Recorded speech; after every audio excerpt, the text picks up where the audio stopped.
एक बार श्री कृष्ण ने युधिष्ठिर को बताया कि किसी समय मथुरा में लोमश ऋषि आए थे। मेरे माता पिता देवकी तथा वसुदेव ने भक्तिपूर्वक उनकी सेवा की तो ऋषि ने उन्हें कंस द्वारा मारे गए पुत्रों के शोक से उबरने के लिए आदेश दिया। हे देवकी, कंस ने तुम्हारे कई पुत्रों को पैदा होते ही मारकर तुम्हें पुत्र शोक दिया है। इस दुहक से मुक्त होने के लिए तुम संतान सप्तमी का व्रत करो। राजा नहुष की रानी चंद्रमुखी ने भी यह व्रत किया था, तब उसके भी पुत्र नहीं मरे। यह व्रत तुम्हें भी पुत्र शोक से मुक्त करेगा। देवकी ने पूछा, हे देव, मुझे व्रत का पूरा विधि विधान बताने की कृपा करें ताकि मैं विधिपूर्वक व्रत संपन्न करूं। लोमश ऋषि ने उन्हें व्रत का पूजन विधान बताकर व्रत कथा भी बताई। नहुष अयोध्यापुरी का प्रतापी राजा था। उसकी पत्नी का नाम चंद्रमुखी था। उसके राज्य में ही विष्णुदत्त नामक एक ब्राह्मण रहता था। उसकी पत्नी का नाम रूपवती था। रानी चंद्रमुखी तथा रूपवती में परस्पर घनिष्ठ प्रेम था। एक दिन वे दोनों सरयू में स्नान करने गईं। वहां अन्य स्त्रियां भी स्नान कर रही थीं। उन स्त्रियों ने वहीं पार्वती शिव की प्रतिमा बनाकर विधिपूर्वक उनका पूजन किया। तब रानी चंद्रमुखी तथा रूपवती ने उन स्त्रियों से पूजन का नाम तथा विधि पूछी।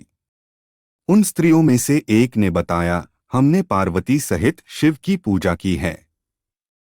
भगवान शिव का डोरा बांधकर हमने संकल्प किया है कि जब तक जीवित रहेंगी तब तक यह व्रत करती रहेंगी। यह मुक्ताभरण व्रत सुख तथा संतान देने वाला है। उस व्रत की बात सुनकर उन दोनों सखियों ने भी जीवन पर्यंत इस व्रत को करने का संकल्प करके शिवजी के नाम का डोरा बांध लिया। किंतु घर पहुंचने पर वे संकल्प को भूल गईं। फलतः मृत्यु के पश्चात रानी वानरी तथा ब्राह्मणी मुर्गी की योनि में पैदा हुई। कालांतर में दोनों पशु योनि छोड़कर पुनः मनुष्य योनि में आईं।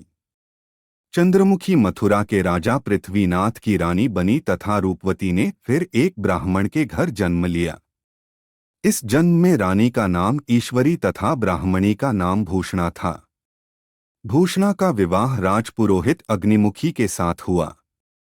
इस जन्म में भी उन दोनों में बड़ा प्रेम हो गया। व्रत भूलने के कारण ही रानी इस जन्म में भी संतान सुख से वंचित रही।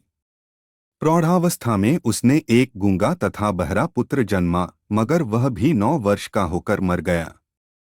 भूषणा ने व्रत को याद रखा था, इसलिए उसके गर्भ से सुंदर तथा स्वस्थ 8 पुत्रों ने जन्म लिया।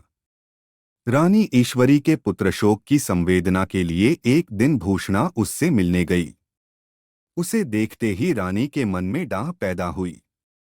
उसने भूषणा को विदा करके उसके पुत्रों को भोजन के लिए बुलाया और भोजन में विष मिला दिया। परंतु भूषणा के व्रत के प्रभाव से उनका बाल भी बाका न हुआ। इससे रानी को और भी अधिक क्रोध आया। उसने अपने नौकरों को आज्ञा दी कि भूषणा के पुत्रों को पूजा के बहाने यमुना के किनारे ले जाकर गहरे जल में धकेल दिया जाए।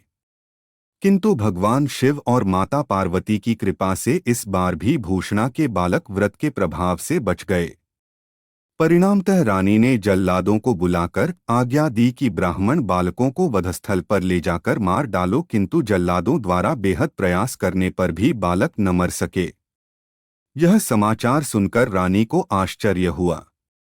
उसने भूषणा को बुलाकर सारी बात बताई और फिर क्षमायाचना करके उससे पूछा, किस कारण तुम्हारे बच्चे नहीं मर पाए? भूषणा बोली, क्या आपको पूर्वजन्म की बात स्मरण नहीं है? रानी ने आश्चर्य से कहा, नहीं, मुझे तो कुछ याद नहीं है। तब उसने कहा, सुनो, पूर्वजन्म में तुम राजा नहुष की रानी थी और मैं तुम्हारी सखी। हम दोनों ने एक बार भगवान शिव का डोरा बांधकर संकल्प किया था कि जीवन पर्यंत संतान सप्तमी का व्रत किया करेंगी। किंतु दुर्भाग्यवश हम भूल गईं और व्रत की अवहेलना होने के कारण विभिन्न योनियों में जन्म लेती हुई अब फिर मनुष्य जन्म को प्राप्त हुई हैं। अब मुझे उस व्रत की याद हो आई थी, इसलिए मैंने व्रत किया। उसी के प्रभाव से आप मेरे पुत्रों को चाहकर भी न मरवा सकीं। यह सब सुनकर रानी ईश्वरी ने भी विधिपूर्वक संतान सुख देने वाला यह मुक्ताभरण व्रत रखा।